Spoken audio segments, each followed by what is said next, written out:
PV is equal to NRT, ये ideal gas equation है। इस इक्वेशन में सारे के सारे गैस लॉ समाये हुए हैं। एक बार में दो चीजें चेंज कर दी। जैसे ही तुम्हें दिखे कि एक बार में दो चीजें चेंज हो रही हैं, उठाकर लगा दो P1V1/T1 is equal to P2V2/T2। Gas जितनी भी होगी वो पूरे का पूरा वॉल्यूम ऑक्यूपाई करेगी। अंदर जितनी एयर होगी वो भी पूरा फ्लास्क घेरेगी। शुरू में भी एयर ने पूरा फ्लास्क घेर रखा होगा, बाद में भी एयर ने पूरा फ्लास्क घेर रखा होगा। पानी हर एक टेम्परेचर पे इवेपोरेट होता है, तो इस टेम्परेचर में कुछ बूंदे पानी की रह गई और उस पानी ने क्या बना लिया, थोड़ा सा पानी रह गया इसके अंदर, जिसकी वजह से पानी की इसके अंदर आ गई वेपर। मौसम ने देखो कैसे ले ली है अंगड़ाई, मौसम ने देखो फिर से कैसे ले ली है अंगड़ाई। कई दिनों से कोहरा पड़ रहा था, आज बड़ी तेज धूप निकल आई। हेलो रफ्तारियंस, क्या हालचाल है तुम लोगों के। उम्मीद करता हूं सब लोग बढ़िया होगे, मस्त होगे और बढ़िया तरीके से पढ़ाई चालू होगी। आज स्टेट्स ऑफ मैटर का चौथा लेक्चर है बच्चों।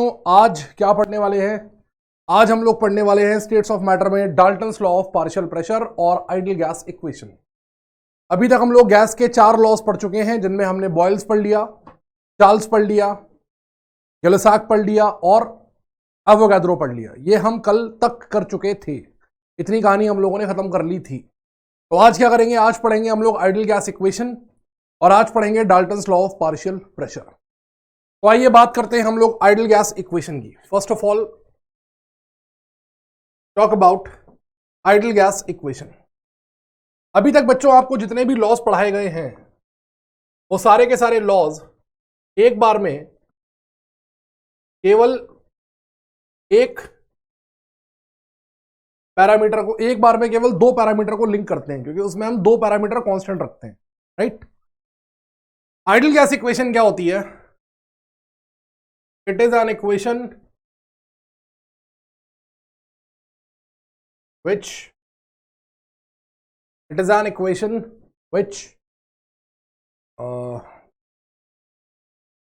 relates all 4 parameters of a gas. पहली बात तो ये सारे के सारे चारों पैरामीटर को आपस में क्या करती है, लिंक करती है। ये वो इक्वेशन होती है जो सारे के सारे चारों पैरामीटर्स को आपस में क्या करती है, लिंक करती है। All the 4 parameters will be link together, number 1। दूसरी बात, इट इज कॉम्बिनेशन ऑफ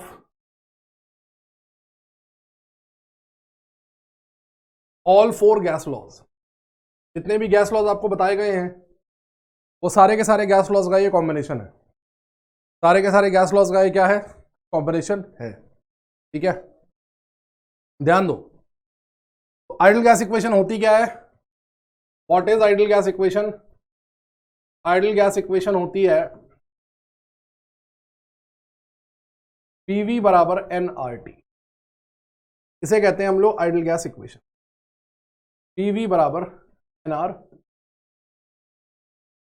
ये कहलाती है बच्चों ideal gas equation. PV is equal to NRT, ये आइडियल गैस इक्वेशन है। इस इक्वेशन में सारे के सारे गैस लॉ समाये हुए हैं। ये सारे के सारे गैस लॉज को रिलेट करती है आपस में। सारे के सारे पैरामीटर, प्रेशर, वॉल्यूम, मोल और टेम्परेचर, चारों का रिलेशन आपको इस वाले इक्वेशन से मिल रहा है। चारों का रिलेशन आपको इस वाले इक्वेशन से मिल रहा है ना, मिल रहा है, ओके। अब वो क्या रहा है, इस वाले से मिल रहा है। देखो, टेम्परेचर कांस्टेंट है, गैस के मोल कांस्टेंट है, PV बराबर कांस्टेंट, बॉयल्स लॉ बन गया। प्रेशर मोल कांस्टेंट कर दो, V is proportional to T, Charles law बन गया। वॉल्यूम और मोल्स कांस्टेंट कर दो, P is related to T, Gay Lussac बन गया। PT कांस्टेंट कर दो, V is proportional to N, Avogadro बन गया। ये सारी बातें सर समझ में आती हैं। R क्या चीज है? यहां पर R भी एक प्रोपोर्शनलिटी कांस्टेंट है। R को हम कहते हैं बच्चों यूनिवर्सल गैस कांस्टेंट। क्या कहते हैं? Universal gas. R की कुछ वैल्यूज होती हैं जो हम लोगों को यूज करनी होती हैं। 0.0821 लीटर एटमॉस्फेरिक पर मोल केल्विन, लीटर एटमॉस्फेरिक पर मोल केल्विन। R की दूसरी वैल्यू होती है 8.314 जूल पर मोल केल्विन, और R की एक वैल्यू होती है 2 कैलोरी पर मोल केल्विन। 0.0821 को हम 1/12 भी लिख सकते हैं, 1/12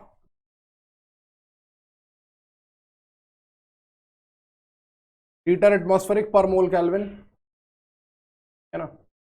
इसको लिख सकते हैं हम 25/3 जूल पर मोल केल्विन, और इसको लिख सकते हैं 2 कैलोरी पर मोल केल्विन। ये होता है गैस कांस्टेंट। ये एक प्रोपोर्शनलिटी कांस्टेंट होता है जो आप कई जगह केमिस्ट्री के अंदर यूज करेंगे, जो आप केमिस्ट्री के अंदर कई जगह यूज करेंगे, है ना। कई जगह आप इसे केमिस्ट्री के अंदर क्या यूज करेंगे। PV is equal to NRT, ये गैस कांस्टेंट है। अभी फिलहाल के लिए आप लोग जो यूज करने जा रहे हैं, अभी फिलहाल के लिए आपको यूज करना है 0.0821 लीटर एटमॉस्फेरिक पर मोल kelvin. For now you will use it 0.0821 litre atmospheric पर मोल केल्विन, ठीक है ना। फॉर नाउ हम ये वाला यूज करेंगे, ठीक है। अब देखो PV/NT बराबर R, जो कि क्या है, कांस्टेंट है, जो कि क्या है, कांस्टेंट है। तो इसको मैं लिख सकता हूं, और P1V1 अपॉन N1T1 बराबर P2V2 upon N2T2। P1V1 upon N1T1 बराबर P2V2 upon N2T2। This is the form which you will use in the numericals. ये दोनों ही फॉर्म्स आप लोग न्यूमेरिकल्स में यूज करेंगे, ठीक है ना।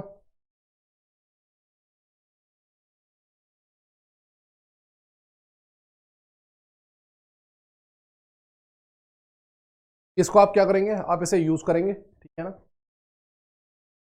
आप इसे क्या करेंगे, यूज करेंगे जब आपको न्यूमेरिकल करने को आएगा। एक फॉर्म इसकी ये है, एक फॉर्म इसकी ये है। एक और इंपॉर्टेंट और मजेदार फॉर्म बताता हूं इसकी।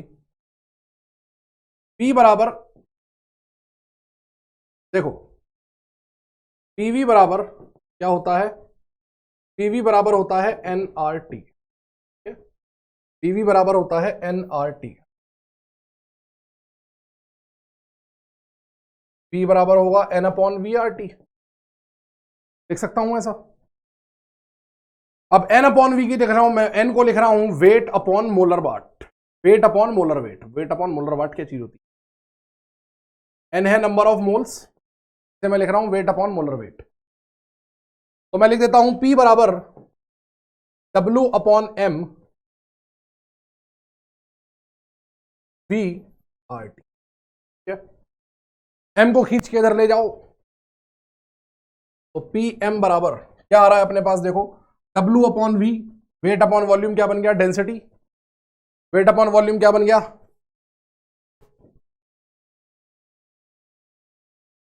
डेंसिटी, और डेंसिटी ये बन गया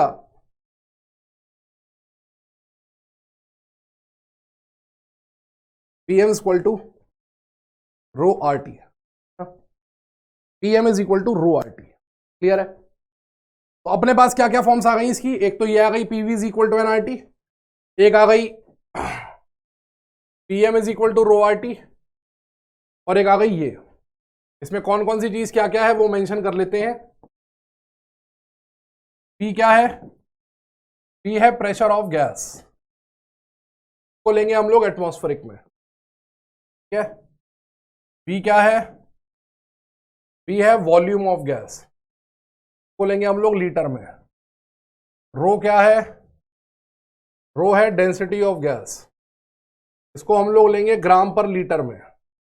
T क्या है, T है टेम्परेचर, इसे हम लोग लेंगे केल्विन में। और R क्या है, R है गैस कांस्टेंट, इसकी वैल्यू हम लेंगे 0.082 लीटर एटमॉस्फेरिक पर मोल केल्विन, या फिर 1/12 लीटर एटमॉस्फेरिक पर मोल केल्विन, है ना, लीटर एटमॉस्फेरिक पर मोल केल्विन। ओके, तो ये हम लोग लेने वाले हैं, ये वैल्यूज हम लोगों को लेके चलना,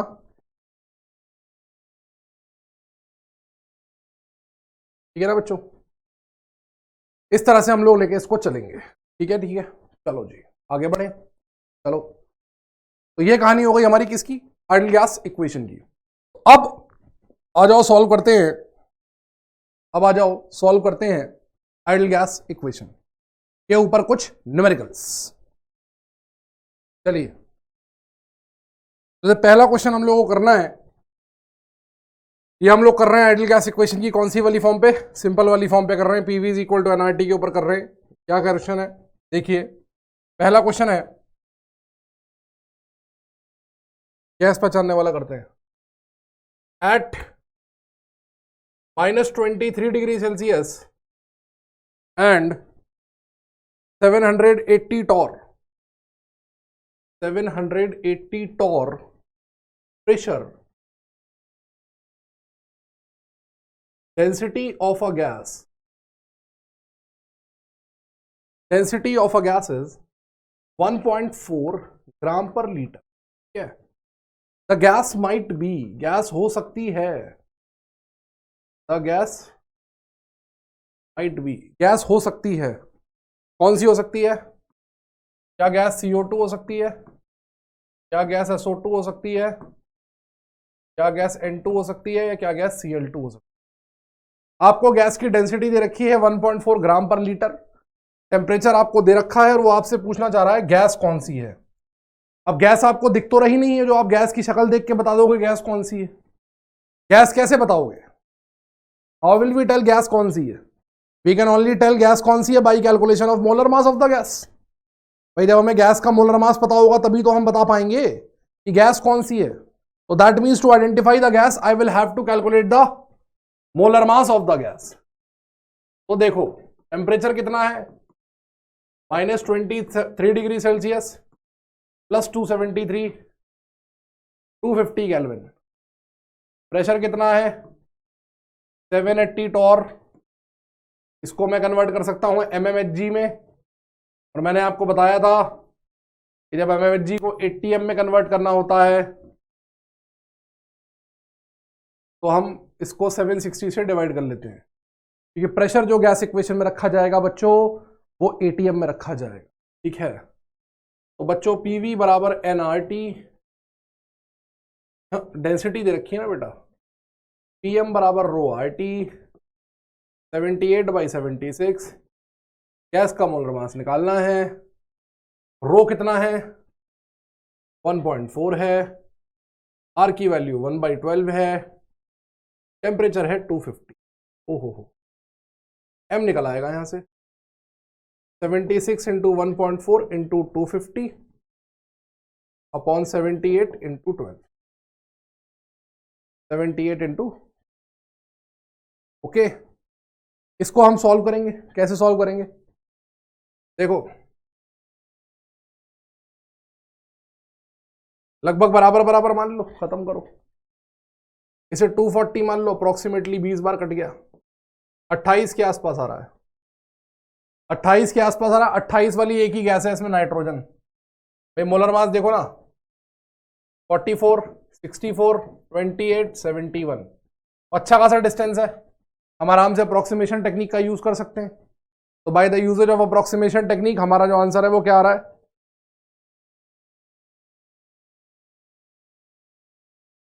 है ना,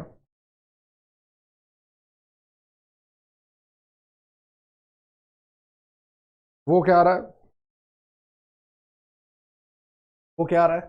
वो आ रहा है निकल के 20, क्या आ रहा है निकल के?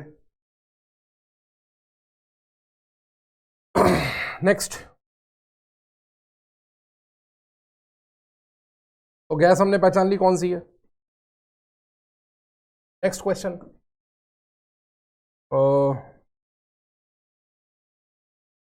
हम ये वाला क्वेश्चन लेते हैं, स्टेट्स ऑफ मैटर वाला क्वेश्चन ना। ये क्वेश्चन अभी नया क्वेश्चन है, थोड़े दिन पहले ही आया है, मतलब अभी कुछ साल पहले ही आया है, 1-2 साल पहले का ही क्वेश्चन है। कहाँ गया क्वेश्चन? हमारे पिटारे में से निकल जी हाँ, ये रहा। The volume occupied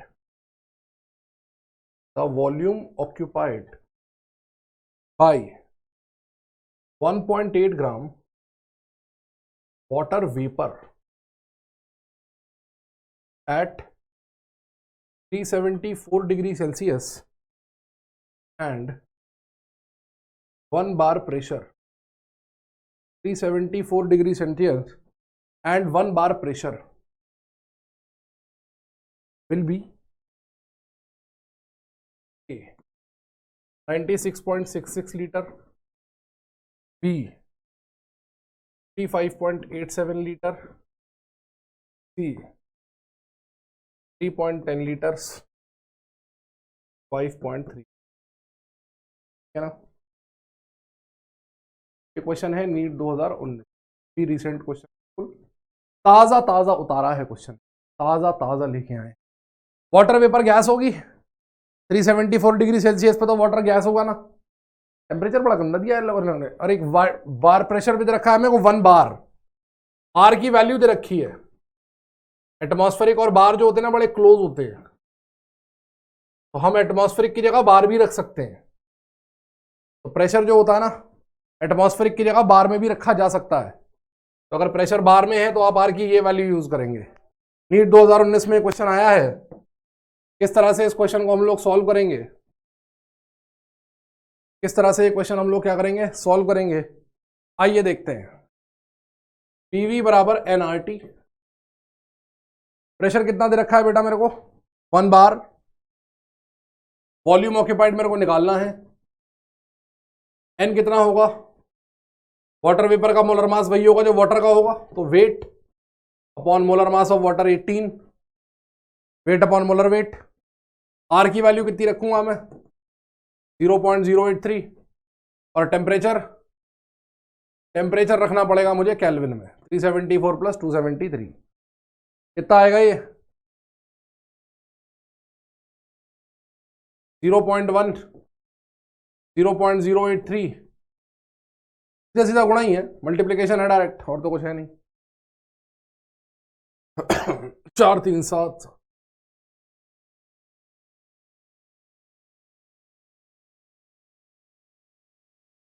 647 64.7 into 0.08। Now all boils down to this, सारा का सारा निकल के इस पर आ गया। अब इसकी आप वैल्यू निकालोगे, तो ये वैल्यू निकल के आएगी 5.31 लीटर के आसपास। तो आंसर होगा डी ऑप्शन, 5.31 लीटर के आसपास आएगी।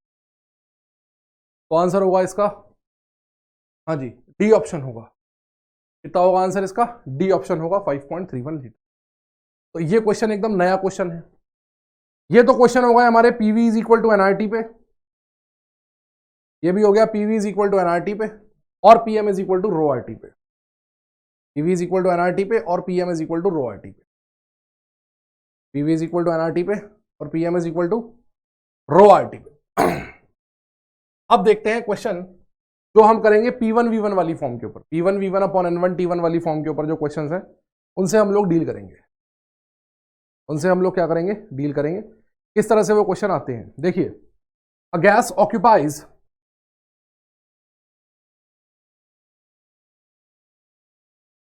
300 ml at 27 degree Celsius and 720 mm Hg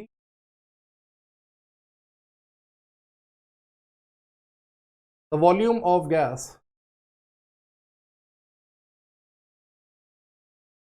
at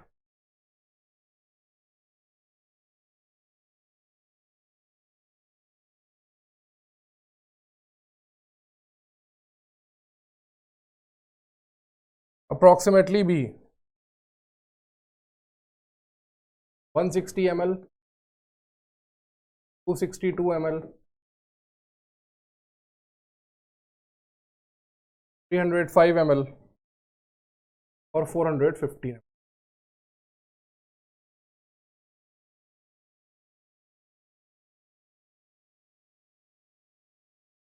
है ना, ये है। अब एसटीपी का मतलब क्या होता है बेटा, एसटीपी का मतलब होता है 1 atm and 273 kelvin, 0 degree Celsius and 1 atm, 1 atm and 273 kelvin. देखो टेम्परेचर यहां पर कितना है 27 है, प्रेशर कितना है यहां पर 720 है। अब तक तुमने जितने लॉ वाले क्वेश्चन किए हैं, सारे के सारे लॉ वाले क्वेश्चंस में कोई एक चीज एक बार में वेरिएबल होती है। जितने भी क्वेश्चन तुमने लॉ वाले किए हैं उनमें एक चीज एक बार में वेरिएबल होती है। Now what is being done here is एक बार में दो चीजें चेंज कर दी। जैसे ही तुम्हें दिखे कि एक बार में दो चीजें चेंज हो रही हैं, उठाकर लगा दो P1V1 upon T1 is equal to P2V2 upon T2।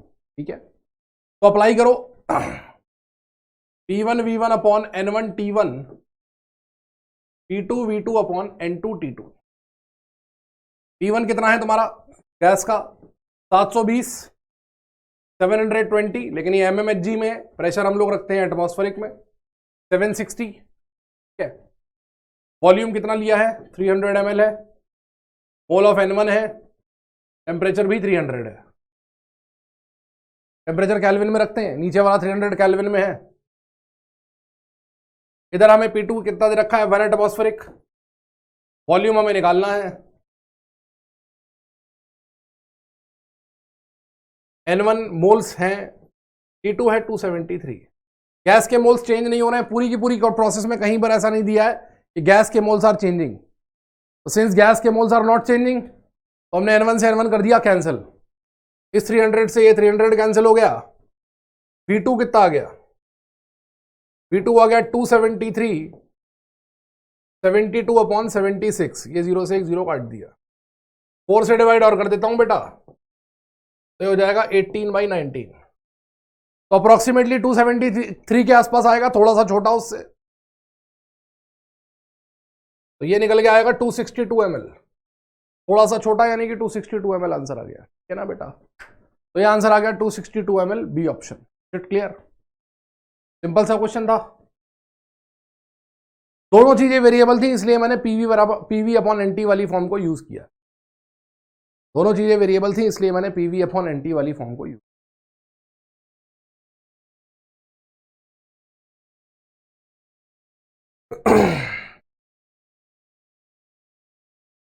जहां पर दो चीजें वेरिएबल हो जाएं वहां पर हम पीवी अपॉन एनटी वाली फॉर्म को यूज करते हैं। वहां पर हम क्या करते हैं,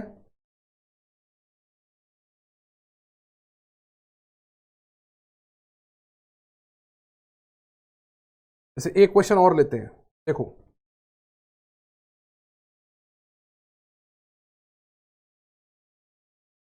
एक क्वेश्चन हम लोग और लेते हैं, बढ़िया क्वेश्चन है वो भी।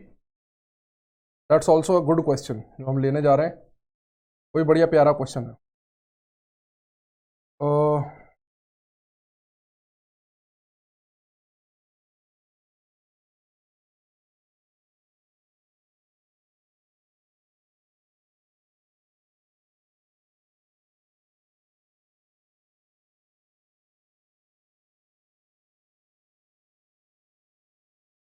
Question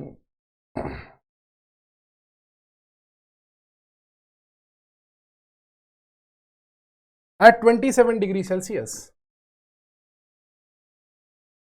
a student placed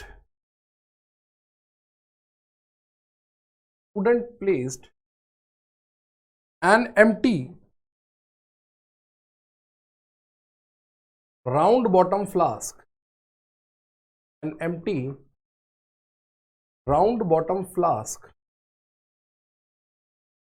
to flame. After some time,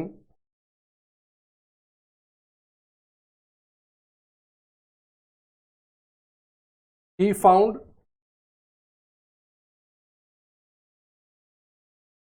the temperature to be 477 degree Celsius. 477 degree Celsius, ठीक है।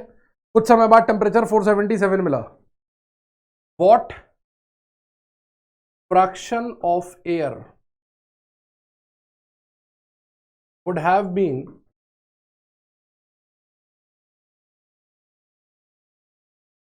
expelled by then? तब तक कितनी एयर जो थी वो निकल गई होगी।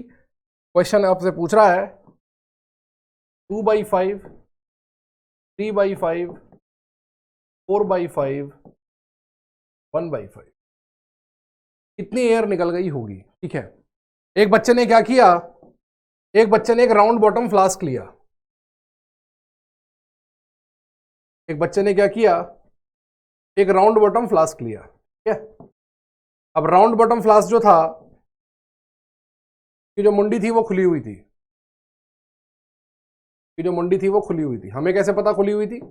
अरे एयर एक्सपेल हो रही है, अगर एयर एक्सपेल नहीं होती तो हम कहते हैं कि मुंडी बंद है, लेकिन एयर एक्सपेल हो रही है तो मुंडी, इसका मतलब खुली हुई है।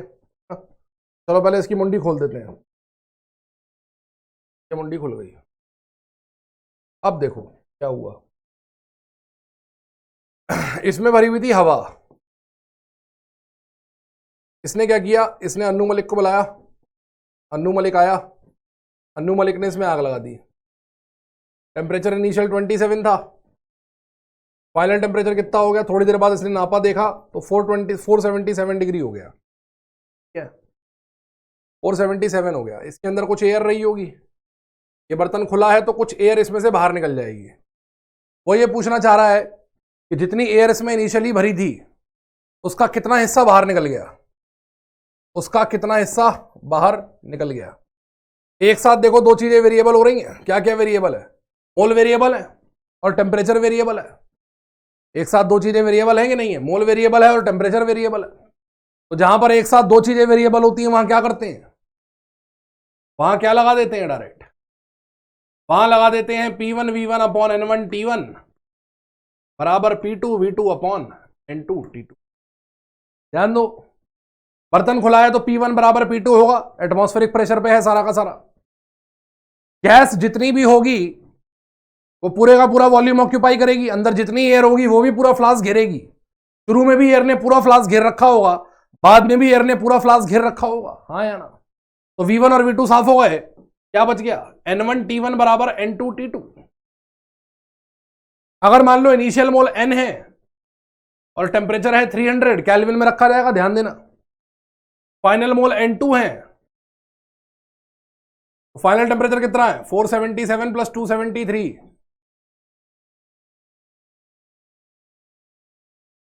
तो N2 कितना आ जाएगा? N2 आ जाएगा 300N अपॉन 750, 2N/5, 2N/5। ये कौन से मोल है? ये वो मोल है जो फ्लास्क के अंदर हैं, ये वो मोल है जो फ्लास्क के अंदर हैं, एयर के मोल। ये हम जो एयर फ्लास्क के अंदर है उसके ऊपर लगा रहे हैं। तो हमसे पूछा एक्सपेल्ड मोल्स,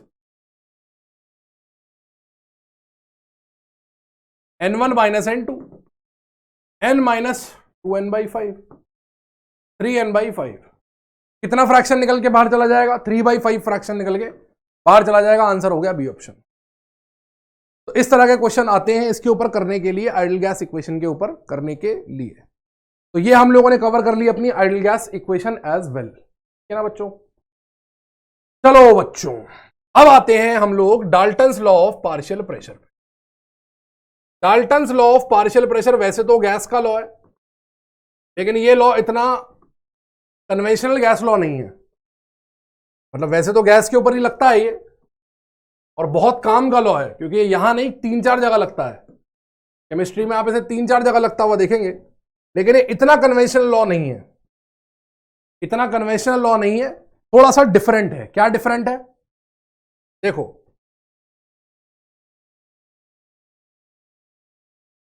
ये एक बर्तन है, बंद बर्तन है, इसमें मैंने क्या भर दिया है?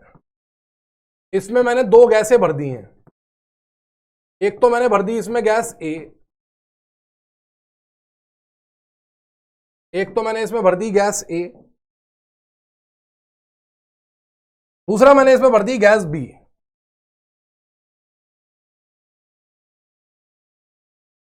अब गैस की प्रॉपर्टी से आप सभी लोग ये जानते हैं कि the tendency of gas will be to occupy all the available volume.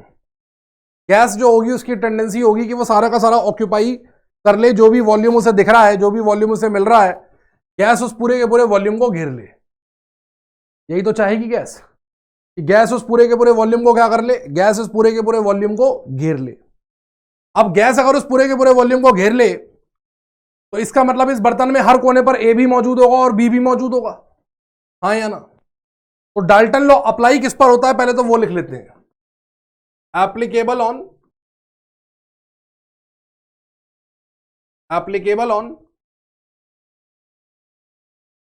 Non reacting mixture of, non reacting mixture of gases के ऊपर ये एप्लीकेबल है। डाल्टन्स लॉ जो है हर जगह नहीं लगा सकते, हम इस लॉ को लगाते हैं कहां पर हम इस लॉ को लगाते हैं कहां पर, हम इस लॉ को लगाते हैं Dalton's law of partial pressure को।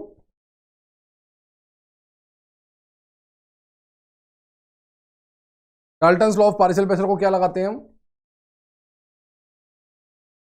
क्या लगाते हैं हम, non reacting mixture of gas को नॉन रिएक्टिंग गैस मिक्सचर पे लगाते हैं, एक बात।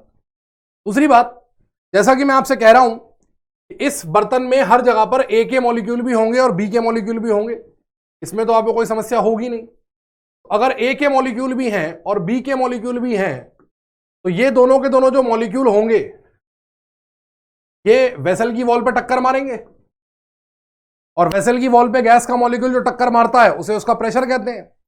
दैट मींस इस वेसल की वॉल पर ए का मॉलिक्यूल भी इंपैक्ट करेगा और बी का मॉलिक्यूल भी इंपैक्ट करेगा, और जब ये दोनों मॉलिक्यूल इंपैक्ट करेंगे बेटा तो दोनों मॉलिक्यूल के इंपैक्ट से क्या होगा, प्रेशर लगेगा। दैट मींस इस बर्तन में जो टोटल प्रेशर लग रहा होगा, टोटल प्रेशर लग रहा होगा वो इन ए गैस के और बी गैस के प्रेशर्स के सम के बराबर होगा, क्योंकि दोनों ही कंट्रीब्यूट कर रहे होंगे, क्योंकि दोनों ही क्या कर रहे होंगे, कंट्रीब्यूट कर रहे होंगे। तो लॉ क्या है, लॉ है total pressure of a non reacting gaseous mixture is sum of partial pressures of, total pressure of a non-reacting gaseous mixture is sum of partial pressures of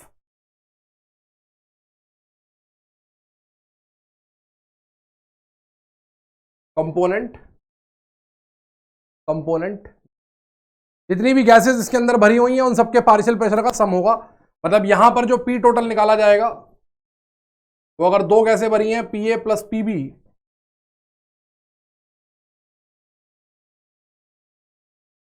तो पी टोटल बराबर P A plus P B, P total बराबर P A plus, एक बात। दूसरी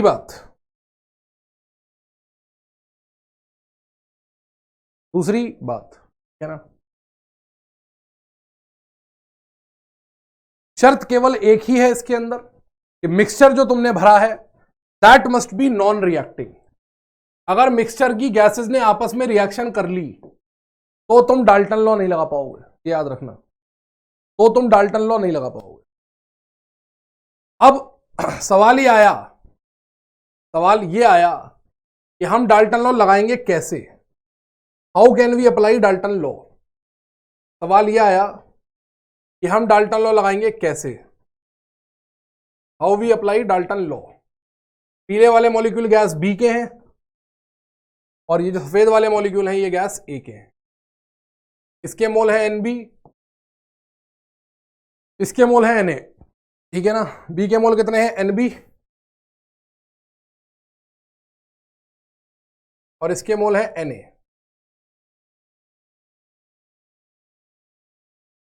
इसका partial pressure P B, इसका P A, volume इसका we, इसका वी, टेम्परेचर भी दोनों का सेम होगा टी टी, वॉल्यूम दोनों का वी वी, क्यों, क्योंकि दोनों गैसेस पूरा पूरा वॉल्यूम घेरेंगी, हाँ या ना। तो देखो फॉर गैस ए क्या मैं लगा सकता हूं पी ए इंटू वी बराबर एन ए आर टी, क्योंकि ए एक आइडियल गैस है, हाँ या ना। अब मैं तुमसे कह सकता हूं फॉर मिक्सचर, मिक्सचर का प्रेशर होगा पी टोटल इंटू वी क्योंकि गैसेस का टोटल प्रेशर का मिक्सचर का वॉल्यूम भी टोटल का वी ही होगा। ए बी वी में बी बी वी में पूरा मिक्सचर भी मिलकर वी घेरेगा, सही है ना। यही गैसेस की मोनोपोली है कि हर गैस का वॉल्यूम भी वी, मिक्सचर का वॉल्यूम भी वी, ठीक है। P total into V is equal to N A plus N B R T. R T, जैसे तुम कमरे में बैठे हो, तुम्हारे कमरे का वॉल्यूम 100 लीटर है, तो तुम्हारे कमरे में जो एयर है उसका वॉल्यूम 100 लीटर। एयर में जो नाइट्रोजन है उसने कितना वॉल्यूम घेरा है? 100 लीटर, क्योंकि नाइट्रोजन हर जगह है। एयर में जो ऑक्सीजन है उसने कितना घेरा है? 100 लीटर। क्यों घेरा है? क्योंकि तुम हर जगह सांस ले पा रहे हो ना। अगर कोई ऐसा हिस्सा होता कमरे में जिसमें ऑक्सीजन नहीं होती, तो क्या तुम हर जगह सांस ले पाते? नहीं ले पाते ना, लफड़ा फंसता ना भाई। डिवाइड कर दो, इसे इक्वेशन 1 बोल दो, इसे बोल दो equation 2।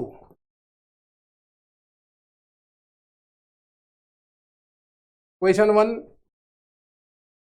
Equation 2, P A upon P total बराबर N A upon N A plus N B. A के मोल अपॉन टोटल मोल क्या बन गया? ए का मोल फ्रैक्शन एक्स ए। तो पार्शियल प्रेशर होता है total pressure into mole fraction of that component. Partial pressure होता है total pressure into mole fraction of that component, P total into X A. Partial pressure होता है P total into X A, ठीक है ना। Partial pressure होता है P total into X A. Similarly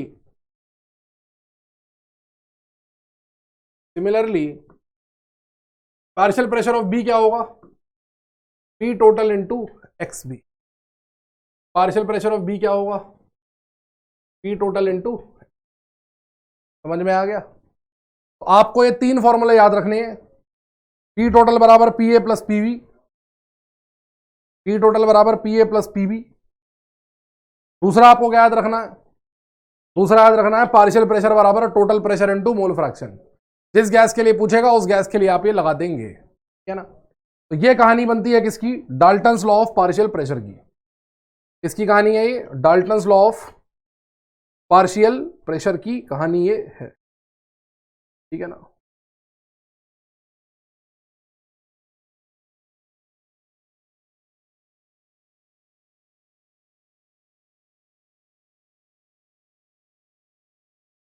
चलो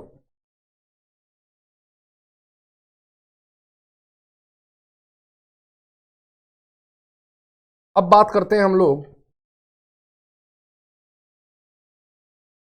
Dalton's law of partial pressure के question की। Dalton's law of partial pressure के क्वेश्चन की। अच्छा, before I start Dalton's law, एक क्वेश्चन कराता हूं।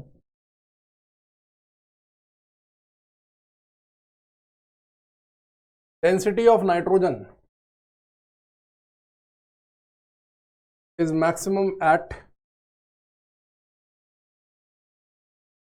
273 Kelvin and 1 atm. B 250 Kelvin 2 atm. C 90 Kelvin 0.5 atm and 250 Kelvin। Ideal gas का question है, ले लेते हैं, के बाद डाल्टन शुरू करेंगे। डेंसिटी निकालने का क्या जुगाड़ होता है? पीएम बराबर रो आर टी और density of any gas. Rho बराबर क्या होता है? PM by R T. Rho बराबर क्या होता है? पीएम बाई आर टी, ठीक है, सही है ना। ध्यान दो इधर, ध्यान दो मेरी बात पे, मेरी बात पे क्या दो? ध्यान। क्या देना मेरी बात पे तुम्हें? ध्यान। गैस फिक्स है तो एम कांस्टेंट होगा, आर कांस्टेंट होगा। That means rho is proportional to P by T. P बढ़ेगा, रो बढ़ेगा, टेम्परेचर बढ़ेगा, रो घटेगा। समझ गए? तो अगर तुम्हें रो मैक्सिमम चाहिए तो रो मैक्सिमम कब आएगा? जब पी मैक्सिमम हो और टेम्परेचर मिनिमम हो। जहां मैक्सिमम प्रेशर और मिनिमम टेम्परेचर होगा वहां पर हमारा काम हो जाएगा। प्रेशर मैक्सिमम कहां दिख रहा है? 2 एटमॉस्फेरिक पे दिख रहा है, ठीक है ना। और टेम्परेचर मिनिमम कहां दिख रहा है? 250 केल्विन पे दिख रहा है। देख 250 यहां भी रहा है, लेकिन यहां पर प्रेशर 1 एटमॉस्फेरिक है, इसलिए इसकी जगह इसे चुनेंगे। आंसर होगा बी ऑप्शन। आंसर होगा बी ऑप्शन। आंसर क्या होगा? आंसर होगा प्यारे बच्चों बी ऑप्शन। अब आ जाओ डाल्टन्स लॉ के ऊपर आते हैं। इसके ऊपर आते हैं, डाल्टन्स लॉ के ऊपर आते हैं। पेन का रंग कुछ नया मिल जाए। हरे रंग से लिखूंगा आज मैं लिखूंगा हरे रंग से। Which of the following gases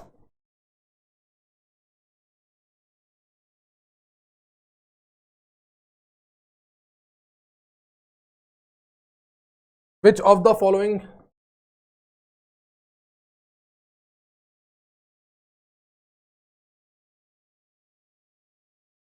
gas mixtures does not follow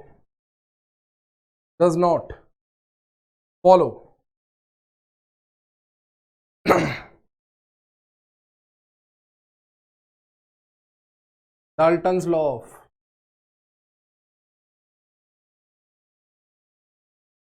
partial pressure? Dalton's law of partial pressure कौन सा फॉलो नहीं करेगा? नाइट्रोजन और एआर का मिक्सचर, H2 और Cl2 का मिक्सचर, है ना, हाइड्रोजन और हीलियम का मिक्सचर, लास्ट ऑप्शन है O2 और छोटू का मिक्सचर। डाल्टन्स लॉ फॉलो करने की केवल एक ही शर्त होती है बच्चों, और वो एक शर्त क्या होती है बच्चों? कि mixture must be non reacting gaseous mixture.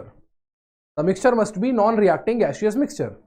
यहां पर क्या non reacting gaseous mixture? N2 and AR है। हाँ जी है, AR नोबल गैस है, helium is a noble gas, reaction नहीं होगी। O2 CO2 की कोई रिएक्शन होती नहीं है। रिएक्शन कौन कर सकता है इसमें से?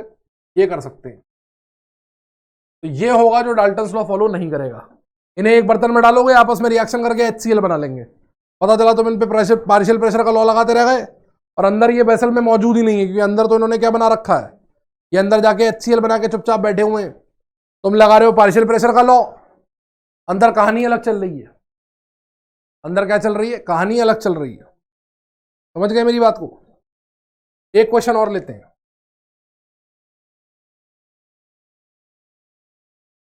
A mixture of nitrogen gas and argon gas contains 7 gram nitrogen and 8 gram argon. 8 gram argon. If the total pressure, if the total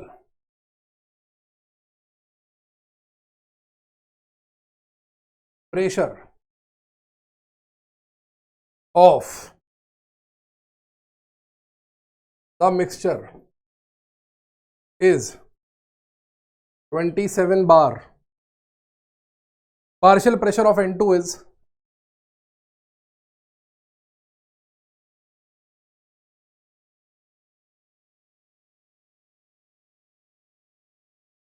A 9 bar, 12 bar, 15 bar,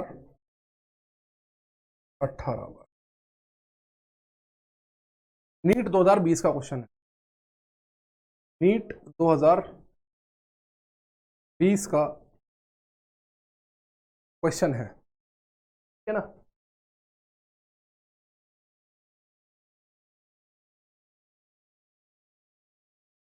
okay, ये क्वेश्चन कैसे सॉल्व होगा? Nitrogen और argon gas को एक mixture में contain किया है।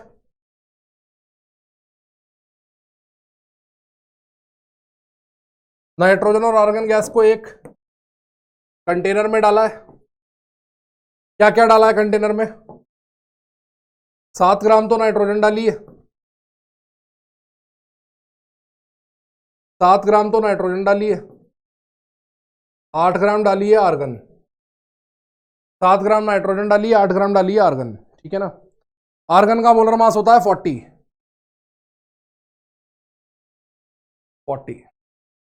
Nitrogen का पार्शियल प्रेशर निकालना है, टोटल प्रेशर अपने को पता है। नाइट्रोजन का पार्शियल प्रेशर क्या होगा, पी टोटल इंटू नाइट्रोजन का मोल फ्रैक्शन। नाइट्रोजन का मोल फ्रैक्शन निकालने के लिए क्या करना पड़ेगा, सबके मोल निकालने पड़ेंगे, तो आओ निकालें। नाइट्रोजन का मोल फ्रैक्शन के लिए नाइट्रोजन के मोल निकलेंगे 7/28 1/4। आर्गन के मोल निकलेंगे 1/5, ठीक है ना। उठाकर रख दो, पी टोटल 27 है बेटे, 1/4 अपॉन 1/5, 1/4 प्लस 1/5। इसको इनफैक्ट ऐसे लिखो, ज्यादा इजी हो पाएगा, 0.25 प्लस 0.2, ऐसे लिखो, जल्दी होगा सॉल्व।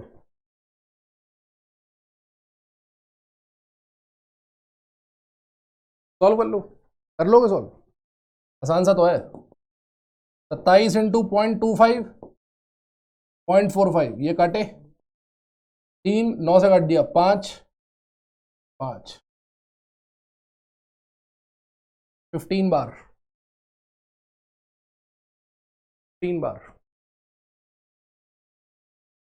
पेपर में कभी तुम्हें कैलकुलेशन में परेशान नहीं करेगा, पेपर में तुम्हें परेशान करेगा केवल कंसेप्ट पे। कंसेप्ट पर अगर ग्रुप है तो कैलकुलेशन से तो निकल जाओगे। इसलिए मैं कहता हूं कंसेप्चुअल ग्रिप जो होती है ना, कंसेप्चुअल ग्रिप जो होती है ना, वो बहुत जरूरी है ना। कंसेप्चुअल जो ग्रिप होती है वो बहुत जरूरी है, ठीक है ना। नेक्स्ट, इसी पेन से लिख लेते हैं, चलो। Equal weights of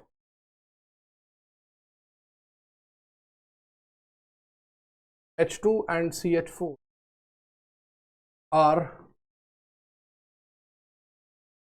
taken in a container, container में ले लिया at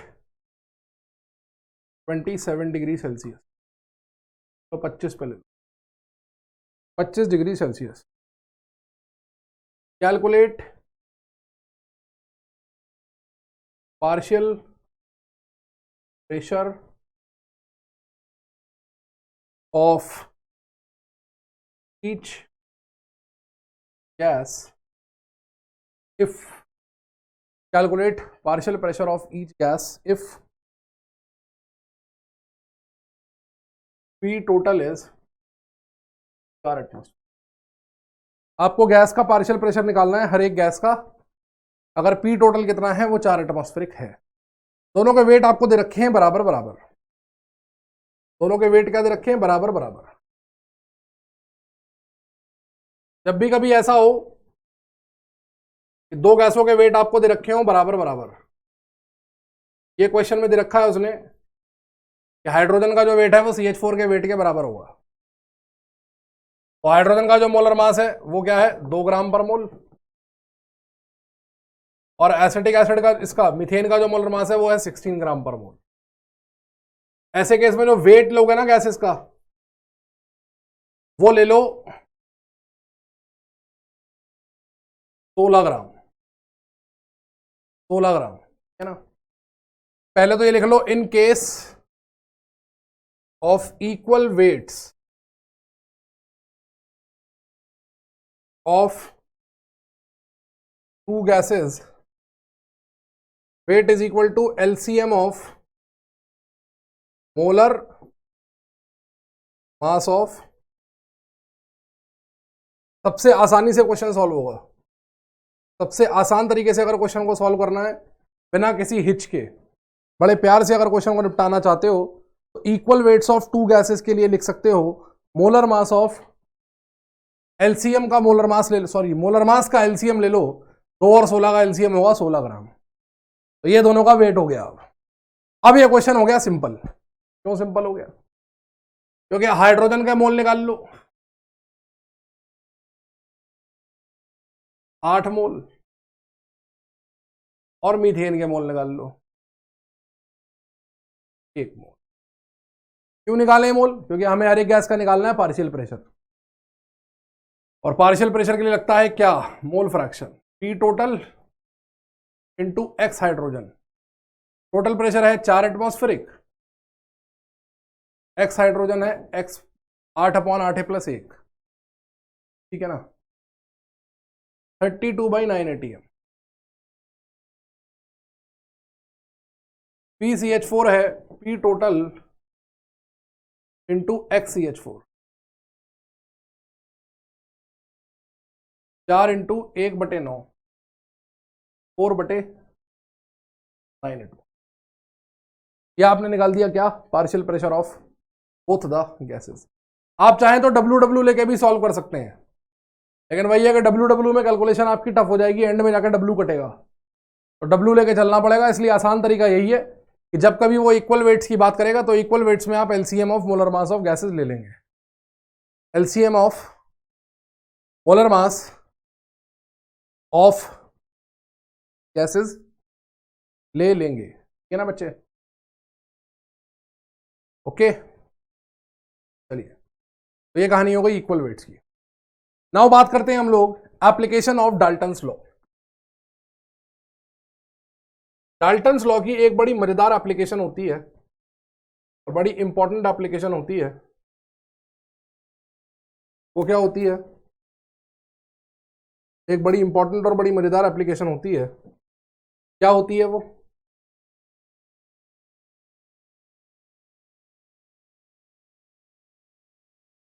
to find pressure of dry, to find pressure of dry gas. ध्यान से इसको देखना। देखो बच्चों, कई बार क्या होता है कि हम किसी कंटेनर में गैस कंटेन कर रहे हैं, क्योंकि गैस जो होती है उसे खुला तो छोड़ नहीं सकते, गैस को किसी ना किसी कंटेनर में रखना पड़ता है। गैस को किसी ना किसी कंटेनर में रखना पड़ता है। तो हम बच्चों किसी गैस को क्या कर रहे हैं? किसी गैस को हम किसी कंटेनर में कंटेन कर रहे हैं। लेट अस से अपने पास ये कंटेनर है, जिस कंटेनर में अपन एक गैस को कंटेन कर रहे हैं, ठीक है? तो ये गैस है, ये जो येलो येलो मॉलिक्यूल्स है ना, ये गैस के हैं। अब हुआ ये कि जब हमें पता लगा कि हमें एक गैस का यूज करना है एक्सपेरिमेंट में, और उस गैस को हमें कंटेन करना है, तो हमने कंटेनर की तलाश चालू करी। कंटेनर की क्या चालू करी? तलाश चालू करी। और जब कंटेनर की तलाश चालू करी, तो कंटेनर की तलाश चालू करने पर हमें पता लगा कि सारे कंटेनर गंदे पड़े हैं, सारे कंटेनर में गंदगी पड़ी हुई है। तो हमने एक कंटेनर लिया, उसको धोया, साफ किया, और साफ करके उसमें गैस भर ली। गड़बड़ कहां हो गई हमसे? गड़बड़ हमसे ये हो गई कि जब हमने कंटेनर को धोया, तो धो के हमें उसको सुखाना भी चाहिए था। धो के हमें उसे क्या चाहिए था? सुखाना भी चाहिए था। लेकिन क्योंकि हमने उसको धो के सुखाया नहीं, तो उसमें कुछ पानी रह गया, और उस पानी ने बना ली वेपर। इवापोरेट हो गया वो पानी, और उस पानी ने बना ली कुछ वेपर। ठीक है? पानी हर एक टेम्परेचर पे इवापोरेट होता है, तो इस टेम्परेचर में कुछ बूंदे पानी की रह गई, और उस पानी ने क्या बना लिया? थोड़ा सा पानी रह गया इसके अंदर, जिसकी वजह से पानी की इसके अंदर आ गई वेपर। यानी कि अब इस कंटेनर के अंदर क्या आ गया है? या मैं यूं कहूं कि पानी की वेपर आ गई, या फिर मैं कहूं इस कंटेनर में थोड़ी सी मॉइस्चर रह गई। क्या रह गई? मॉइस्चर रह गई। मॉइस्चर रह गई। इस बर्तन को हमने जब पानी से साफ किया, सुखा भी लिया, तो ढंग से पानी सूखा नहीं, थोड़ी सी नमी रह गई, थोड़ी सी मॉइस्चर रह गई। क्योंकि जब पानी से इसको धोएंगे तो पानी इस कंटेनर में वेपर प्रोड्यूस करेगा, वो वेपर मॉइस्चर बन के कंटेनर में घूमेगी, थोड़ी सी मॉइस्चर रह गई। तो अब इस कंटेनर में हमें तो दिख रहा है केवल गैस है, लेकिन असलियत में केवल गैस नहीं है, गैस के साथ में मॉइस्चर भी है।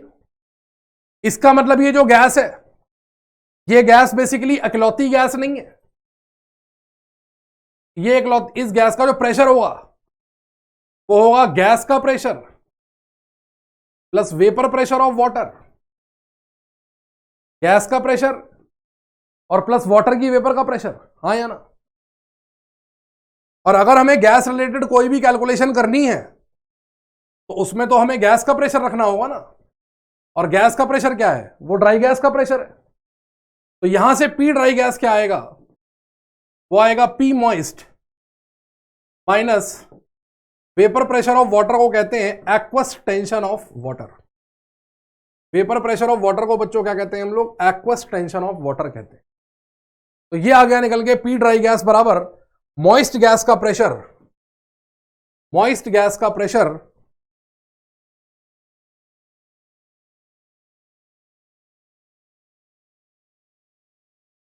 Minus aqueous tension of,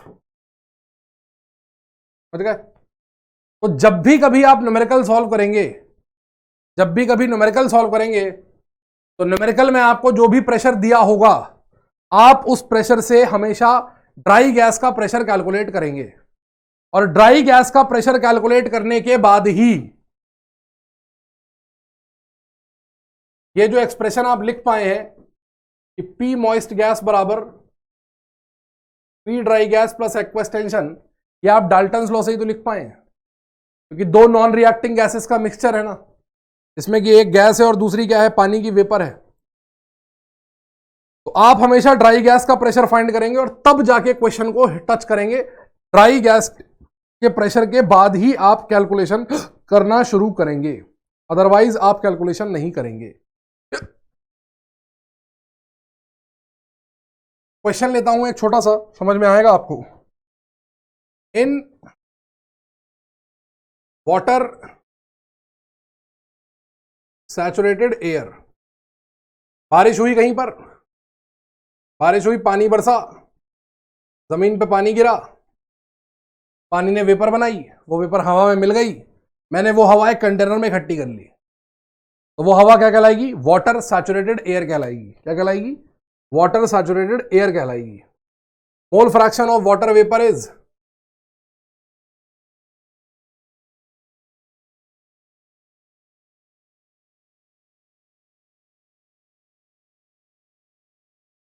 (0.02).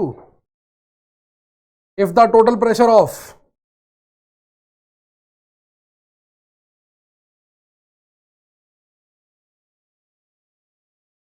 saturated air is 1.2 atm, the partial pressure of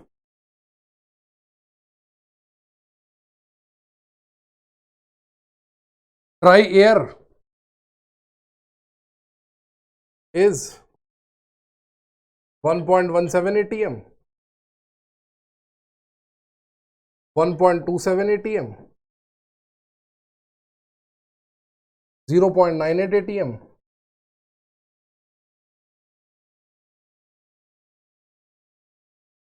1.56।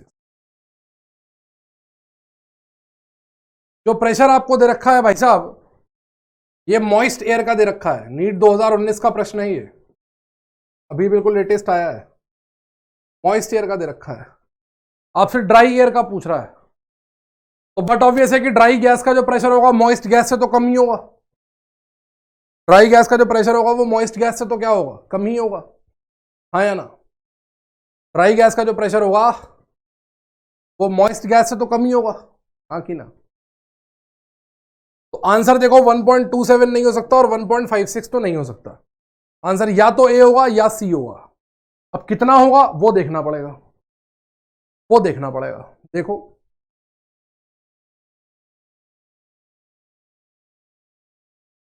P dry air बराबर पी एयर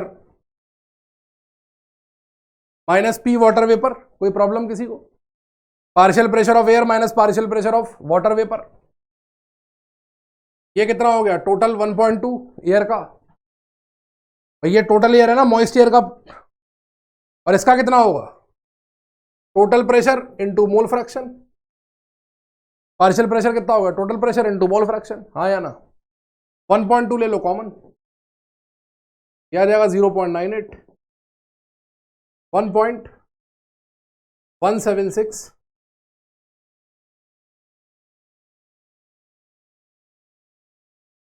भाई ये तो टोटल प्रेशर हो गया ना एयर का 1.2।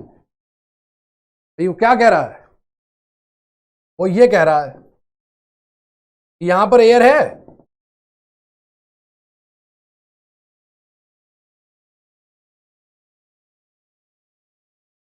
और एयर में थोड़ी सी वाटर की वेपर भी है। वाटर की वेपर का मोल फ्रैक्शन उसने दे रखा है और पी उसने नाप रखा है बैरोमीटर से। तो ये तो टोटल प्रेशर हुआ ना, एयर का टोटल प्रेशर माइनस वाटर का पार्शियल प्रेशर बराबर ड्राई एयर का partial pressure. Simple simple simple. एक क्वेश्चन और लेते हैं, एक क्वेश्चन और लेते हैं। At 27 degree Celsius,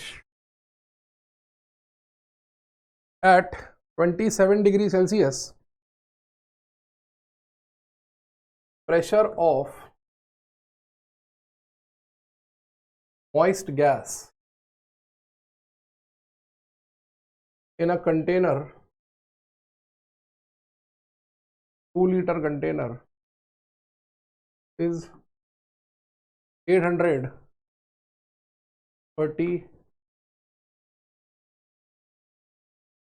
if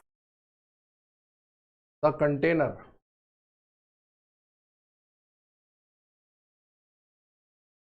is at 127 degrees Celsius,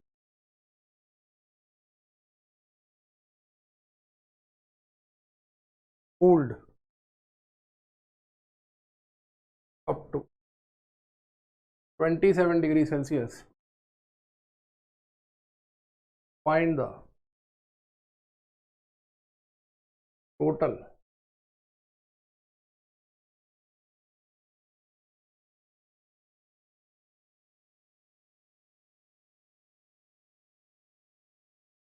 क्या गिवन है अपने को? अपने को गिवन है vapour pressure of water 127 degree Celsius पर 30 mmHg और 27 डिग्री सेल्सियस पर कितना गिवन है 3 mmHg। ये गिवन है भाई लोग। क्या मतलब है भाई लोग इसका? सिंपल सा मतलब है, कंटेनर है, कंटेनर में गैस भरी हुई है, मॉइस्ट गैस है, 2 लीटर कंटेनर है, प्रेशर कितना दे रखा है 830 mmHg, है ना। इसमें कौन कौन है?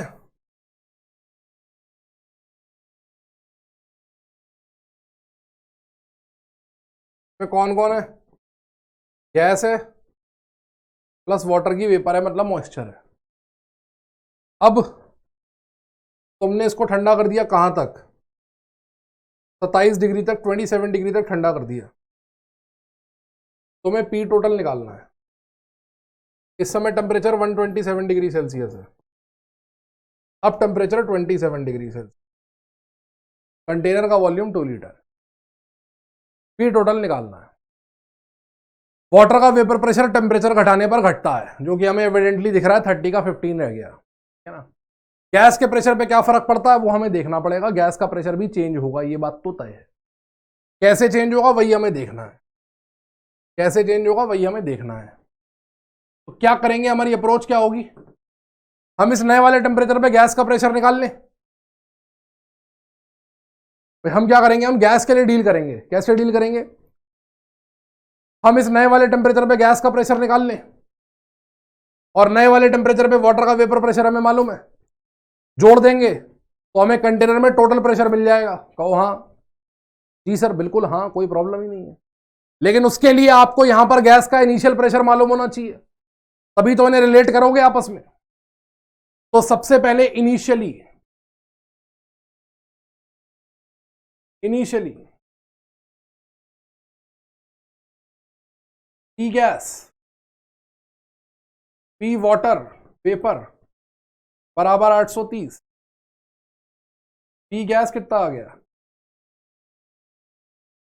800 mmHg, 800 mmHg आ गया, ठीक है ना। मिटेगा नहीं। 800,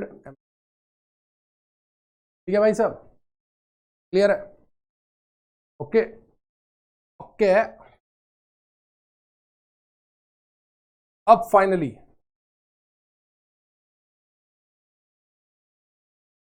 P1V1 अपॉन N1T1 बराबर P2V2 अपॉन N2T2। अब हम गैस का फाइनल प्रेशर निकालना चाहते हैं। गैस के फाइनल प्रेशर P2 को निकालने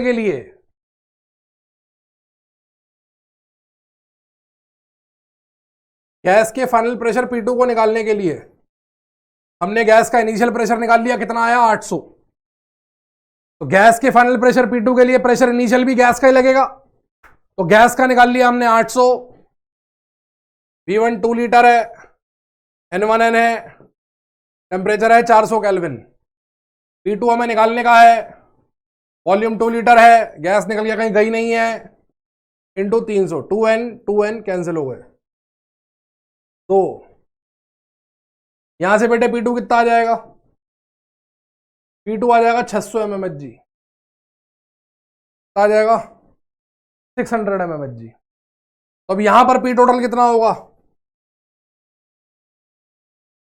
600 तो ड्राई गैस का, और 15 किसका? वेपर का। 615 mmH, ये लीजिए 615 mm।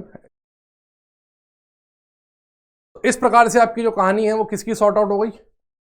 वो कहानी आपकी सॉर्ट आउट हो गई थी Dalton's law of partial pressure की। फिर समझ लीजिए, मुझे यहां पर टोटल प्रेशर पता था और मुझे वाटर का वेपर प्रेशर पता था।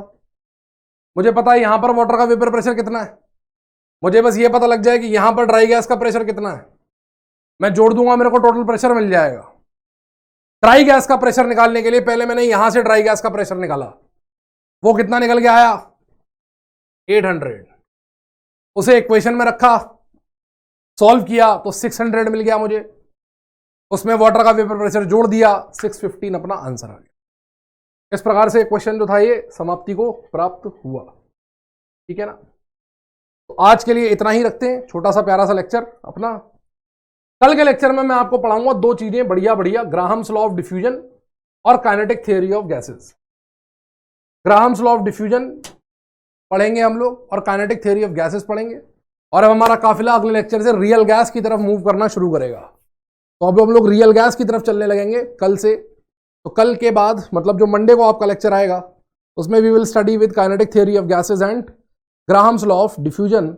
तब तक के लिए मस्त रहिए, व्यस्त रहिए और पढ़ते रहिए, ठीक है ना, पढ़ाई करते रहिए।